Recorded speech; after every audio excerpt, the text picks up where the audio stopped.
Anwar Ibrahim panik, Amerika latihan perang dengan Filipina dekat Sabah, Malaysia yang katanya sudah menjalani kerjasama dengan Amerika di bidang pertahanan, tapi Malaysia gak diajak.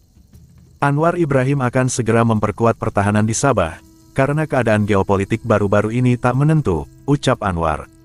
Namun Panglima Tentara Laut Malaysia mengatakan jika ada konflik belum siap, karena kapalnya sudah usang. Bahkan sampai ada yang sudah berumur 50 tahun. Jadi mau mengganti kapal perang yang baru cuma rencana, karena keterbatasan anggaran belanja.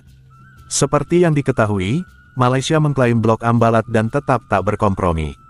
Tapi Indonesia mode santai, tahu-tahu pesan kapal induk, beli banyak jet tempur, simpan rudalkan di Kalimantan.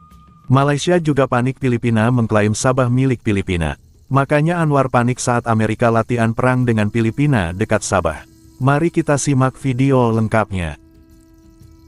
Bila kita buat tuntutan kita dan kita ada argumen yang kuat macam kita minyak dalam peta, memang betul walaupun minyak ini di laut dasar laut dia masuk di kawasan Indonesia, minyak dan gas dia bukan sebagai kawasan Malaysia.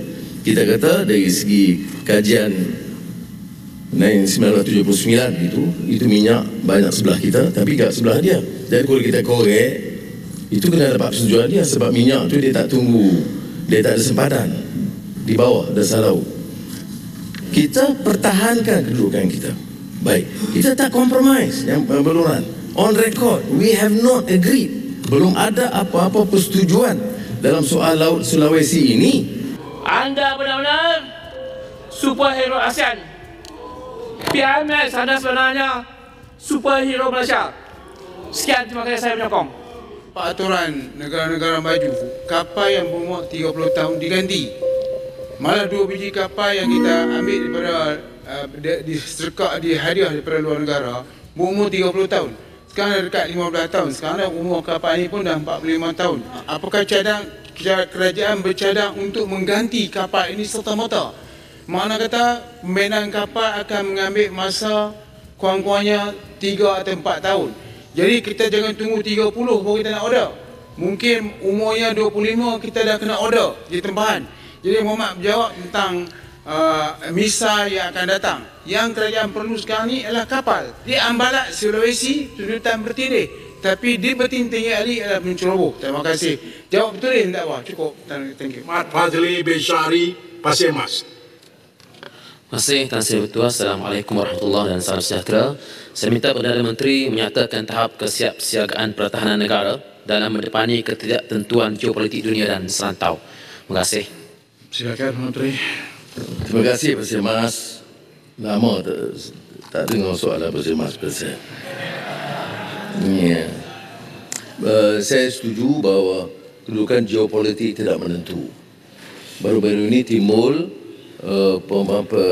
penambahan siapsiagaan ketenteraan Filipina dan Amerika di selatan Filipina yang berdekatan dengan Sabah. Saya hubungi Presiden Bongbong Marcos dan dia sebut itu kerana menghadapi ofensif negara China menurut beliau. Tetapi ini tentunya mengkhawatirkan dan mendesak kita supaya meningkatkan kesiapsiagaan kita di Pulau Bangi dan Sabah ya, untuk menjaga ketahanan kita. Ini isu-isu geopolitik yang telah disinggung oleh Muhammad Pasir Mas tadi. Sebab itu dari segi perbelanjaan kita lihat umpamanya hantaran pesawat fighter lead in trainer light combat aircraft untuk TUDM akan sampai insyaAllah mulai Oktober 2026 yang pertama dan akhir Ogos 2027. Dan yang akhirnya rundingan dengan Itali. Kita bincang dengan Perdana Menteri Itali supaya percepatkan dan kita guna G2G. Tan Sri Speaker, G2G ini bermakna dua-dua kerajaan bertanggungjawab dan kos itu jauh lebih rendah dan Kementerian Pertahanan atau dalam kes TUDM atau TLDM itu boleh terus kontak counterpart dia tanpa melalui ejen. Tuntutan kumpulan Sulu yang mendakwa mereka bebas untuk mengambil tindakan terhadap Sabah, termasuk kemungkinan menyewakannya kepada negara lain seperti China atau Filipina, disifatkan sebagai tidak masuk akal. Menteri di Jabatan Perdana Menteri Undang-Undang dan Reformasi Institusi Datuk Seri Azalina Othman Said berkata, sebagai negara berdaulat dan mencapai kemerdekaan pada 1997, Malaysia akan melawan tuntutan itu memandangkan Sabah adalah sebahagian dari negara ini. Dan ini merupakan satu perkara yang penting, harus disedari bukan hanya berdasarkan argumen, fakta yang ada. Filipina tidak pernah memiliki Sabah. Sejarah dia. Sabah dimiliki oleh Sultan Brunei. Sarawak juga dimiliki oleh Sultan Brunei. Tapi sejarah dia bertelengkar, Sultan Brunei diberadik, maka ada tawaran kepada Kesultanan Sulu akan dibagi sebahagian taklukan itu. Cuma bertutur saja. Tidak ada fakta, tidak ada sejarah yang boleh menyatakan bahwa it is an agreement yang dilakukan. Dan bila bertumbung Spanish War 300 tahun, tuntutan waktu itu Filipina di bawah Spanish hilang Kesultanan Sulu. Sampai sekarang Sultan Sulu tidak wujud di Filipina. Di peringkat antarabangsa tak berani nak lawan mereka di mahkamah yang sedang negara mereka tak mengiktiraf Sultan Sulu yang ada. No, you must be fighting with facts, data yang ada. Kena perkara ini, I'm so sorry, emotional. Dan si Speaker, kena ini dekat dengan jiwa saya sebagai kawasan yang kena lanun selalu. Kapal yang kita kehendaki sebenarnya dengan yang sedia ada ini tidak mencukupi untuk kita mengawal kedaulatan negara kita dan juga suatu hari jika terdapat konflik untuk kita mempertahankan kedaulatan dan juga kepentingan negara kita.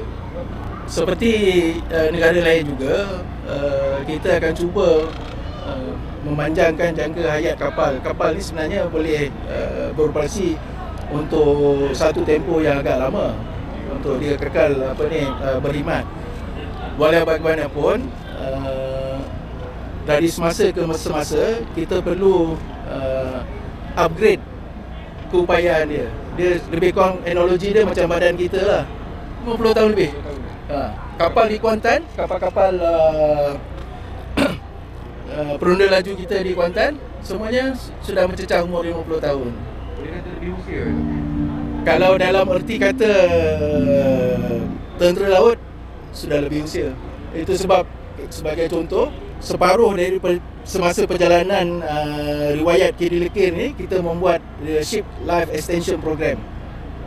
So makna dia, bila sampai kita jangkakan sehingga 2030, kita berupaya untuk mengoperasikannya dengan baik. So makna dia sebelum 2030 tu, kalau tak ada kapal kita masih lagi memerlukan perkhidmatan KD Lekir, so kita akan buat another life extension program. Sampai di sini video hiburan dari tetangga kita Malaysia. Semoga Anda semua terhibur. Dan jangan lupa like dan subscribe channel ini, agar tidak ketinggalan info terbaru. Sampai jumpa di lain waktu. Wassalamualaikum warahmatullahi wabarakatuh.